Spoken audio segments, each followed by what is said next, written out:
My job is to teach you about alternative leads. I think Juan Carlos brought up some great alternative leads, which are evictions and probate. How many of you guys are marketing to probate? Raise your hand. Right? So raise your hand again. I think 3 or 4 of you guys are marketing to probate. So the majority are marketing to whom? You know, I feel like absentee owners might be somebody, but I like absentee owners because the landlord doesn't live there, but I'll put a little spin on it here tonight. The evictions, we've got tax sales, which are more foreclosures, and I like trying to reach out, and I don't want to steal my thunder, but I want to go through and just kind of educate you guys on some different kinds of leads that you might want to think about. Now, some of these leads, companies like Real Estate IQ provide. But I always want to teach someone how to do it themselves, Juan Carlos. So then they learn, I don't want to do this, and then they'll go but bottom line is I always want to show somebody how to do it yourself, and then they decide whether they want to continue to do it themselves or hire a third-party company. Y'all good with that? Okay, so in my opinion, the definition of a good lead is one that is not saturated with competition. Right? And it's targeted. So I think foreclosures, they're wonderful, but I think the word foreclosure, a lot of people go to it. And how many of you guys have been to an auction recently? Somebody? Yeah. So you, sir, tell me your name. Eduardo, did you look at any bidding at the auction? Did you see anybody bidding on properties? I did. Were they going pretty good? Were there some pretty good deals, or were they getting bid up? Does anybody have a comment on going to the auctions? Yeah. Getting bid up. They're getting bid up, right, Paul? Yeah. I mean, you've got some people that are bidding up these properties where you're like, I have no idea how they're going to make money. And the answer is they're not going to make money. So we got to find, either we continue to go down that road and expect a different result, or we got to change what we're doing. We got to go to a different fishing hole where there's not 4,000 other fishing rods in the same little secret spot. So I like targeted, and I like ones that don't have as much competition.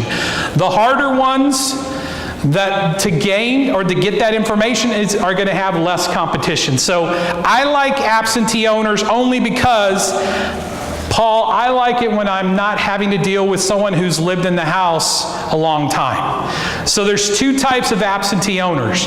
There's absentee owners that live down the street, Mark, right? You've got your domicile, your homestead, and then you've got a few rental properties down the street. And then you get bombarded with marketing all the time, and I doubt you're probably going to be motivated to sell one of those houses. But I'd still market to you because you're in my geographic area. The second was I'd try to find absentee owners that live in New York, Kentucky, Louisiana. I'm trying to identify, if I had a limited amount of budget, John, I would probably start my marketing with the ones that live outside of Texas versus the ones that live in DFW. Does that make sense? So Mark, you're familiar with Realist, right? On MLS, that tax roll database. And any agent in here can go to Realist, and in 5 minutes you can put in a query to identify all absentee owners in whatever zip code or criteria you need. So bottom line is then I would take that list and then I would scrub it and find the ones that live, and just look at the owner's mailing address, the ones that live outside of Texas, and those would be the ones that I would focus on first. Then I would focus on the ones that live in Texas, and the last ones that I would focus on are the ones that live in DFW. So if we only have $500 to spend, I want you to spend your money, Keith, on the ones that live out in New York. Then let's look at landlords that live outside of DFW. Then let's market to people who own down the street. Does that make sense? Okay. So how do we, for those of you guys Again, I'm looking for an absentee owner who owns the property on Andover in Richardson, but their mailing address is on Farmington in Richardson. That would be my third tier absentee owner. Does that make sense? Why? Because the property, and it's down the street, it's in the same city, 75082, 75082. It's an absentee owner, but I would say put that in the third bucket. We're looking for somebody, let's see, that lives in California, right? In Richardson on Andover. Same street, you've got the owner that lives in California. That goes into the first bucket, Keith. Does that make sense?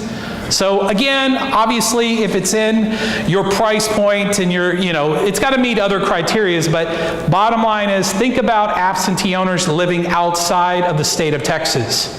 The second thing, look at this one at 1408 Andover. So I've got 3 properties on one street in Richardson. This one it's their homestead. Do y'all see that? 1408 and 1408, but here's what I also pick up. It's an over 65 designation. So Paul, what I found is if someone's over 65, they're less likely to rehab the house. I'm just saying, there's the possibility, so I look for over 65 people that live in the property but are over 65, so they have the over 65 designation. So you can search by different designations. Does that make sense, guys? Okay. Is there a guarantee they're going to sell it to me at a discount, Keith? No. But I'm just trying, and what I found is if someone is over 65, usually they have less debt than someone that's 35 years old. So I'm combining those two things.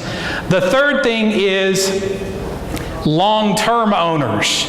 Linda, I want to find people that have lived in their property, and you can do a little combination of both. Let's go back to the absentee owners. If an absentee owner has owned the property for less than 3 years, I kick it out. They haven't felt the pain yet. I want somebody that's owned the property for 5 years or more. So back to the absentee owner leads, I like someone that's owned the property for at least 5 years. And I rule out, hey, I might have 1,000 leads in Richardson, but I'm going to rule out all the new landlords. I want to really market to the landlords that have owned it for 5 years. The second search I'm going to do in that zip code, Keith, is I'm going to look for everybody who's owned their property for 15 years or longer. So I call this person on Realist, the deed history. I can put in a search that will allow me to basically identify people that have owned their property for more than 15 years. Now, does it guarantee that the house is paid off? No. All right, but for me to quickly scrub, that's what I'm trying to do is I've picked my backyard, which is Richardson. Now I just want to start drilling as far as I can on finding leads, okay? And let me back up. I would always recommend that y'all start small and just go deep. Right? Just fine. I'd rather you do that versus go to your mass mailing goes, 50 miles. You're never going to be successful starting off if it's not targeted. So I would rather you know this backyard like the back of your hand, Keith. There's a zip code that we need to get you familiar with. So my job is, what I do is I go deep in an area instead of going out. All right? And I'm getting people that I think have equity. At the end of the game, if someone doesn't have equity, it doesn't do us any good. Someone that's over 65 and that's lived there for, they're going to cross over sometimes. So my goal, guys, and your goal should be to get 3,000 leads. You should have, because every month you need to be mailing at least 1,000 homeowners. If you don't have the budget to spend on marketing, on postage, or something of that nature to 1,000 people, you need to wait. Let's save up your money until you can spend $1,000 a month, Keith, because again, it's a numbers game. We need to spend that money on, and we need to go and hit absentee owners that live out of state. We need over 65. We need long-term owners. The next set is divorce filings. And I grew up kind of on the courthouse steps going to the auctions, and I would go to, and I was tracking foreclosures for the last 24 years, right? Like buying at the auction, before the auction. And what I found is sometimes a hardship, one of the main hardships people that occur is they go through a divorce and their debt situation doesn't change, but their income does. Does that make sense? Like they're trying to make it on one income when they were making it, they could make it on two, but not one. So what I started looking at is divorce filings.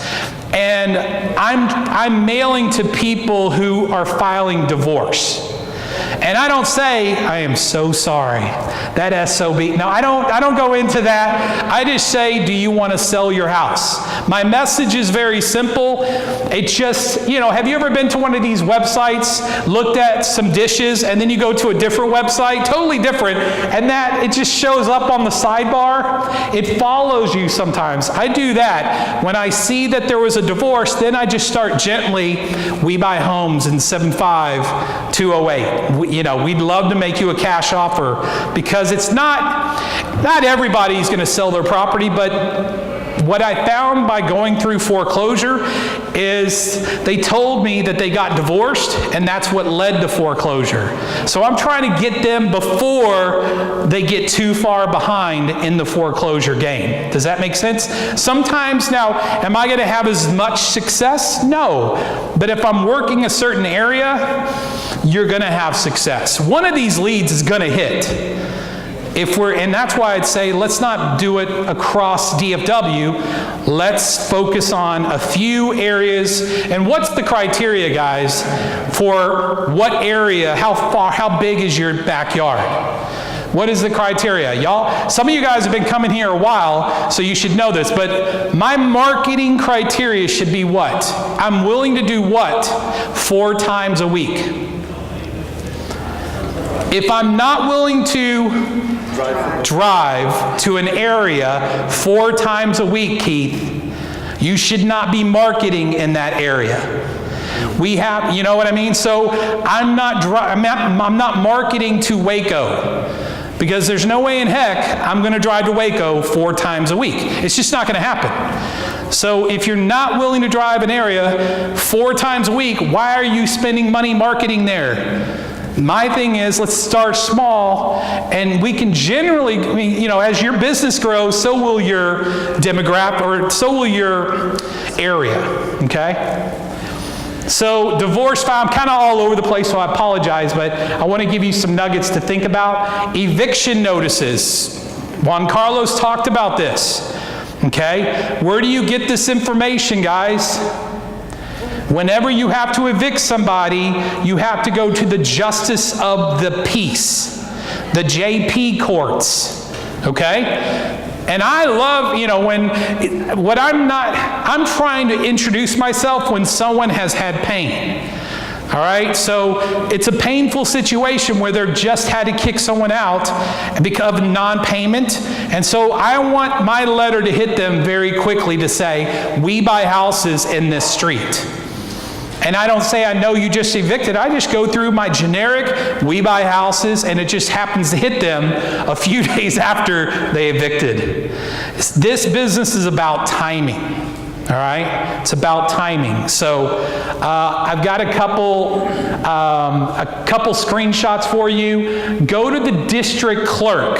Let me come back to divorce leads. Where do you get divorce leads? Is the county district clerk. Excuse me, every county has a district clerk. So I search in Dallas County.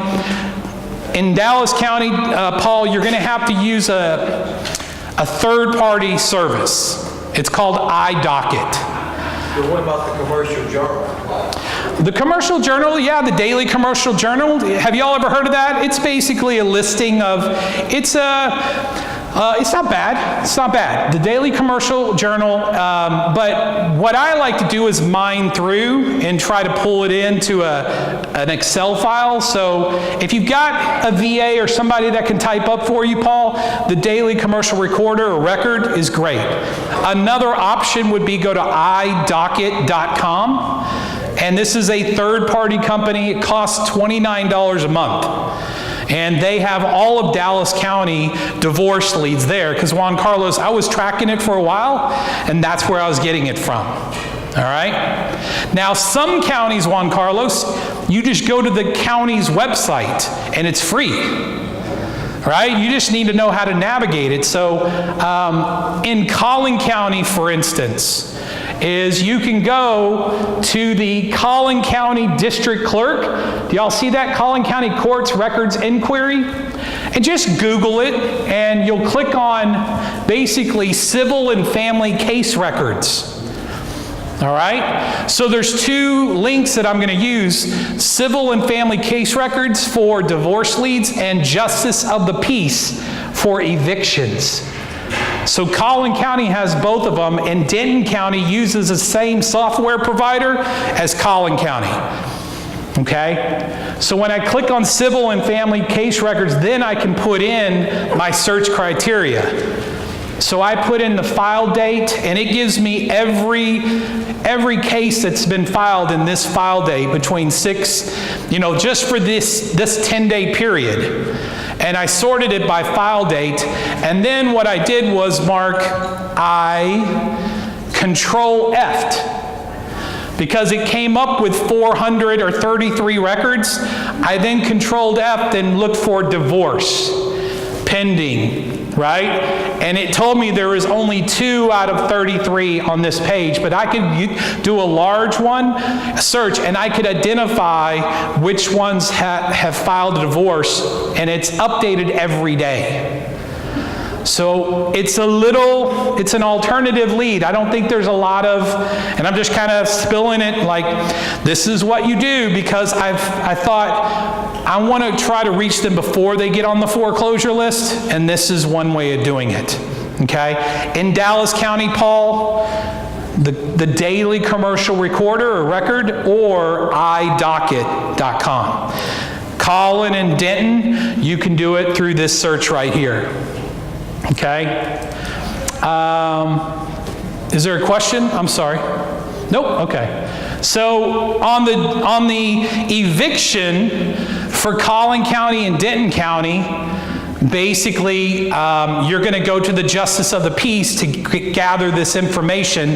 And again, I put the case, and it will show evictions right here. Now here's what I do. I don't want to market to apartment complexes. Right? There's a lot of apartment complexes that will file for eviction, so I'm looking for the individuals versus an apartment complex. Does that make sense?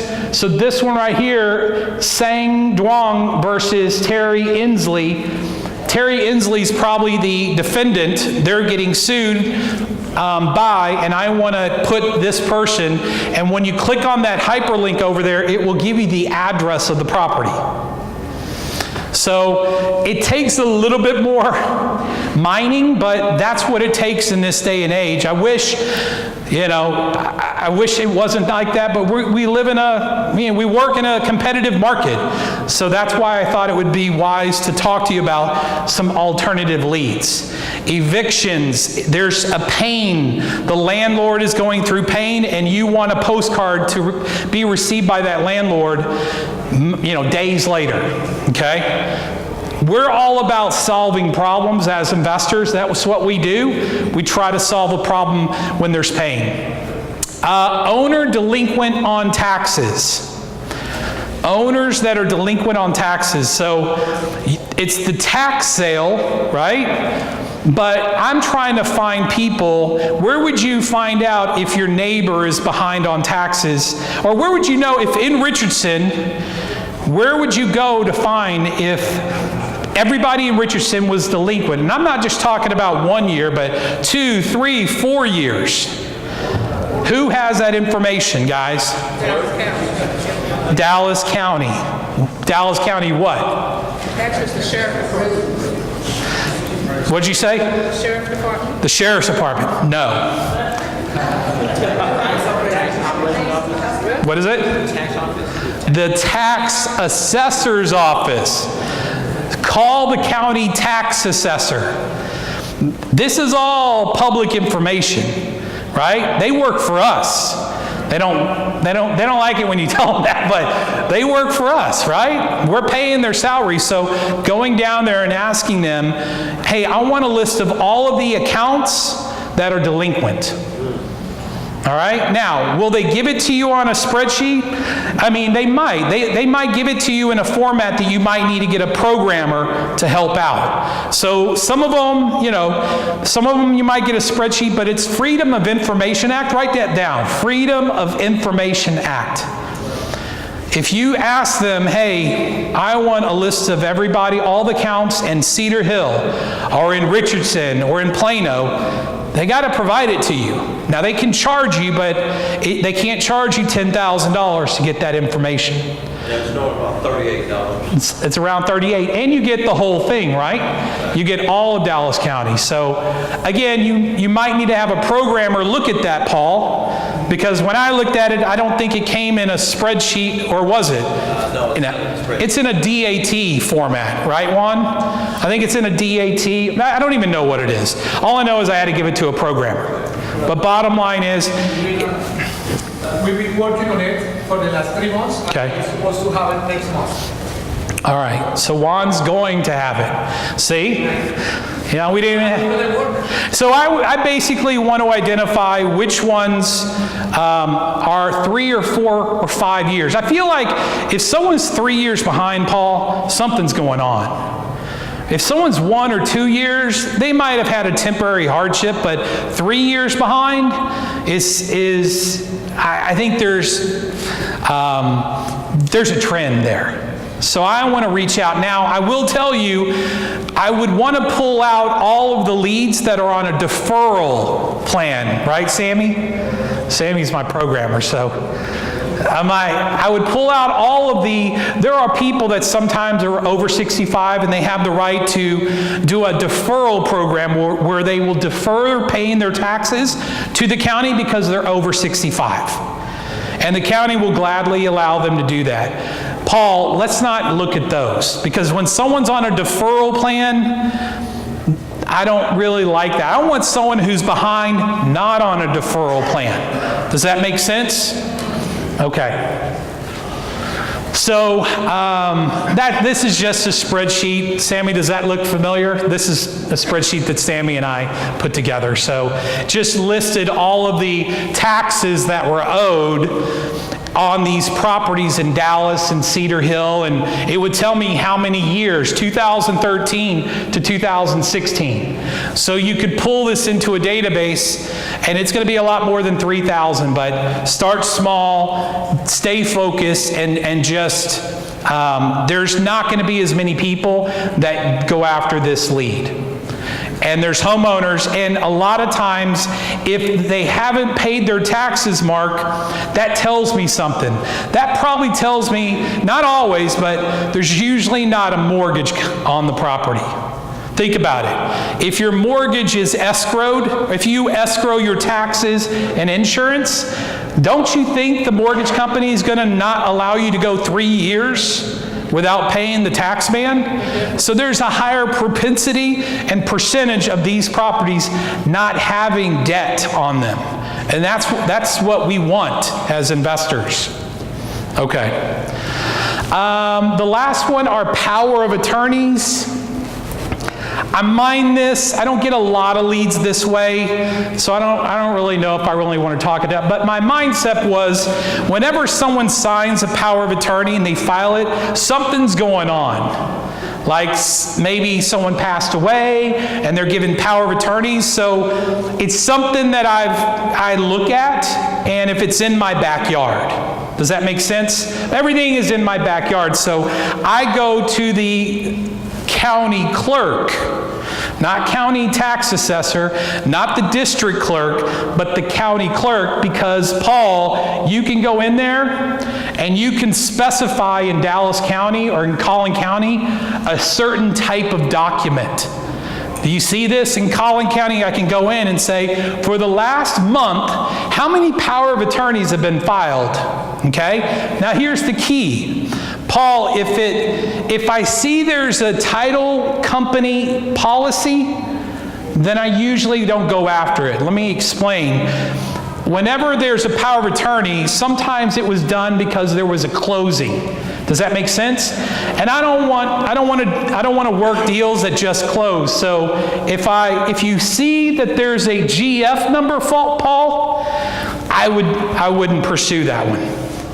Because what I found in this, this has a GF number, a general file number, and this durable power of attorney, and it has the address, but there was a GF number, so I know there was a transaction. I'm looking for power of attorneys that don't have GF numbers. Okay? A GF number means it was a part of a closing, or it was at a title company. Like this one is a general power of attorney, and I did not find a GF number on it, Paul. So I started reading through it, found the address. They get a marketing piece from me. All right? And I figure out who is getting the power of attorney, and basically I'm mailing it to them saying, do you have any interest in selling 123 Main Street? And then they might ask, any one of these leads could ask, why are you mailing this to me? And I'd say, because I buy properties in 75082, right? That's my backyard.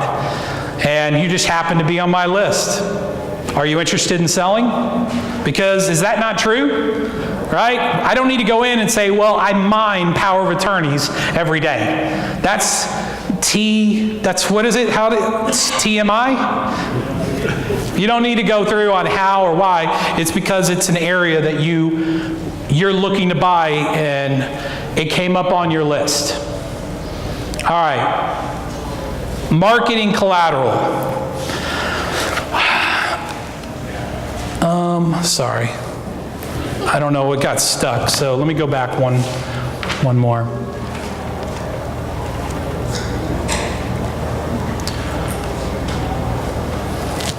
Go to all the way, sorry. On the marketing, y'all have heard me say this a million times, but I don't want to assume everybody is heard it. So current slide. Okay. So on my marketing, Keith, my marketing's going to be very simple. Typically, I'm going to send a postcard with someone's face on it. My marketing, whether it's a letter or a postcard, is going to comprise of three components. Number one is I want to grab the reader's attention. When they get a postcard of mine, it's going to grab their attention. So it's going to have a person's face on it that might look a little strange or beautiful, or any kind of imagery that you can use, that you can dream up. I want you to use that. I want you to grab their attention. Then I want you to ask them a question. So your question is, do you own 123 Main Street? And then make them a promise. So your promise is, I will make you a cash offer and close in 10 days. Just simple. Some people overthink it a little bit, but even on my letters, I say less is more. I'd say get to the point on my marketing is I grab their attention, I ask a question, I make a promise. So postcards, and I like the fake check letter. This is what I use, Paul. So you see that it says $89,300, right? That's going to grab someone's attention, Keith. All right? On some of them, I put in a picture of the house right here. Like the last one that I haven't talked about, the last lead, is vacant properties, vacant houses. Mark, you used to live in Carrollton, right? So I'm just going to assume you still do. Where would you go? Someone tell Mark where to go, where is the one spot you need to go to find all the vacant homes in Carrollton? You'd only have to go to one location to find all of the all the vacant houses in Carrollton. You got to go to one office. Code enforcement? No. Okay. One. There you go. Water. If you go to the City of Carrollton Water Department and you ask them, I want a list of all the water accounts that have been turned off for the last 30 days, there you'll have your list, Mark, of all the vacant houses in your neighborhood or in your city. Does that make sense? How many of you guys have done that? One. And there's 80 of you guys, 100 of you guys in here. It's harder to do, but one place, guys, go to the water department, request Freedom of Information Act, Mark. They're going to tell you we can't do that. You just say, can I talk to your manager? And then what I do is then I'll have somebody drive that property that's vacant. I want to confirm. So Mark, it takes time, but I actually drive to that property and then I mail them a picture of their house. Not a Google picture. I'm talking yesterday or last week I was in front of your house. I grabbed their attention with their picture. Because I just have a Word document that I inserted in there, Juan, and then I mail it, and then I put it in right here. I put an image of their house, a little thumbnail image right here. And I have a little message that says, is this yours? And then when they open up the letter, it says, I can give you this check for $89,000. So I basically I take the tax assessed value and I take a little bit off of that and I put that on the check. So the tax assessed value, then I take anywhere from 10 to 20% off. So if its tax value, Paul, is 100, then I say, based on what I saw, I'll make you an offer right now for $80,000. And it has an image of their house. Is it a little bit, does it take more time, Paul? Absolutely. But I'm not going to Fort Worth, to Waco. I'm in my backyard, guys. Let's dig deep. All right? Instead of going everywhere, let's dig deep. All right. So my marketing is simple. Postcards are my check letters. What questions y'all have? What time is it? I'm sure I'm over, but 7:42. So what questions y'all, did any of this not make sense that I can help answer? I mean, I'm just trying to give you all ideas. It made sense, but if a property is vacant, how do we locate where the owner currently is living? Yeah. Because if you send it to the house, it's going to come back to you. Right. So I would basically go, that's a great question. Her question was, look, if it's vacant, we're not going to send it there. I would say sometimes it's going to be forwarded. But if it's been vacant for a while, then you got to go to the appraisal district. What I would do is I'd go to the DCAD, the appraisal district, and see what the mailing address is there. If it's the same address, then I want to do a title search. I'm going to get on online records, and I'm going to research if there's any transactions that have occurred on that property in the last month.